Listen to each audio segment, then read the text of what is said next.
Allez, c'est parti pour un nouveau décryptage. Aujourd'hui, on plonge tête la première dans une philosophie politique franchement provocatrice, celle de l'essayiste Jean-Claude Michéa. On va décortiquer ensemble un phénomène assez dingue, les liens profonds et souvent complètement invisibles entre le libéralisme culturel et le libéralisme économique.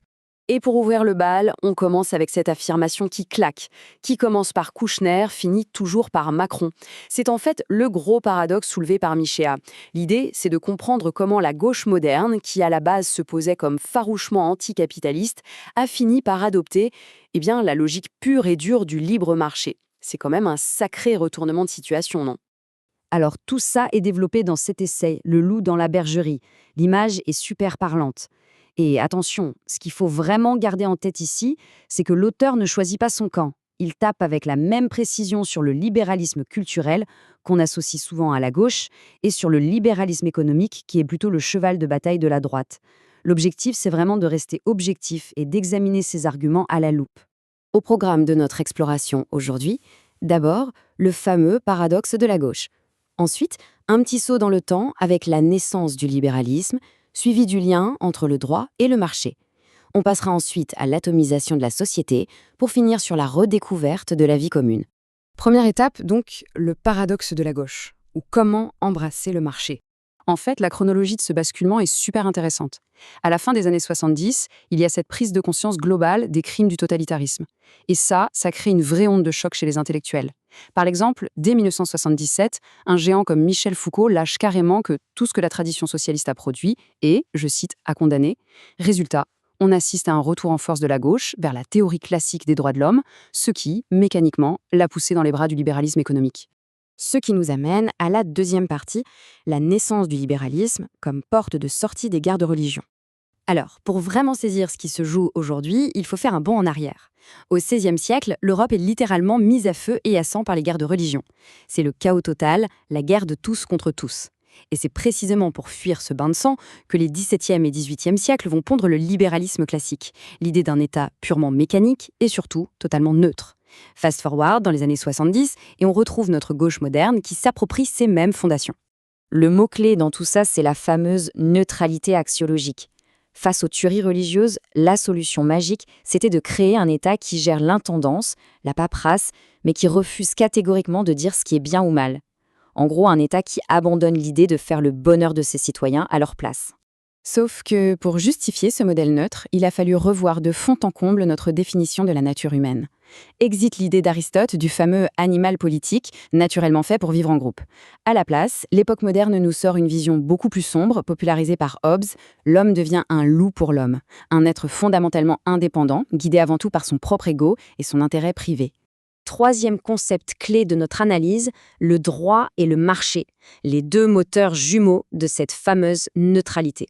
Et c'est là que la démonstration de Michéa fait vraiment mouche. Il montre que le marché et le droit, ils tournent exactement sur le même logiciel. D'un côté, le marché gère la concurrence économique avec la fameuse main invisible sans exiger une once de bonté de la part des acteurs. De l'autre côté, le droit gère les libertés individuelles qui se frictionnent avec des règles de procédure très strictes. Bref, on a deux machines froides, anonymes, programmées pour garantir la paix sociale sans jamais s'appuyer sur des valeurs communes. D'ailleurs, cette citation de Voltaire en 1760 tape complètement dans le mille. Quand il s'agit d'argent, tout le monde est de la même religion. Le marché, c'est devenu l'espace neutre par excellence. Quand on n'arrive plus à s'accorder sur des valeurs moraux ou culturelles, qu'est-ce qui reste? Le contrat, l'argent, l'économie. C'est le seul ciment qu'on a trouvé pour éviter de s'entretuer.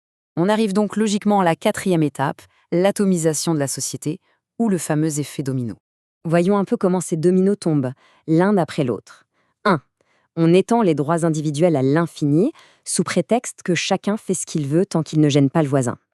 2. Ça provoque la privatisation de toutes nos valeurs culturelles et morales. 3. Du coup, le langage et la culture commune partent en fumée. Et l'étape 4, la conclusion glaçante de tout ça, c'est que le marché devient la seule et unique chose qui relie encore des millions de personnes qui n'ont au fond plus rien à se dire. Ça fait directement écho au sous-titre de l'essai. Droit, libéralisme et vie commune. Pour l'auteur, cette atomisation agit vraiment comme un acide.